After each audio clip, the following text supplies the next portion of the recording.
હમણાં શિયાળો ચાલુ થઈ ગયો ને, શિયાળો ચાલુ થઈ જાય એટલે ઠંડી તો બધાને લાગે, મને લાગે, તમને લાગે. ઉનાળો આવે એટલે બધાને ગરમી લાગે, બધાને લાગે ગરમી. જેવી ઋતુ તેવા આપણે થઈ જઈએ, સહન કરતા શીખી જઈએ ને. ઠંડી આવે તો સ્વેટર લઈ લઈએ, ગરમી આવે તો પંખાને ચાલુ કરી દઈએ. આવી રીતના જિંદગીમાં ઘણી બધી પરેશાની આવતી જ હોય.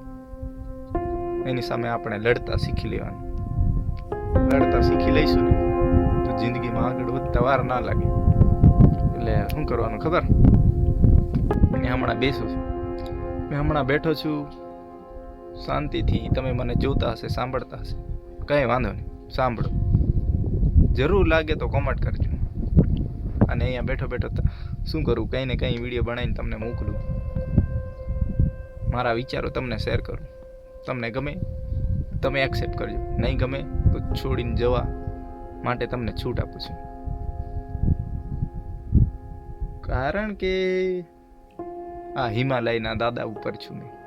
હિમાલયનો દાદો કે ગિરનાર, ત્યાં બેઠો છું ને. તો ભલે નહીં તાપ નીકળેલો તમને દેખાતો હશે, પણ ઠંડી પણ બહુ લાગે. તો સ્વેટર પહેરીને બેઠો છું. થોડી વાર ઉભા રહો, પછી તમને બધી જગ્યાએ બતાવું ને વાતો કરતો જાઉં. અને જીવનમાં આપણે કંઈ ને કંઈ કરતા રહેવું પડશે.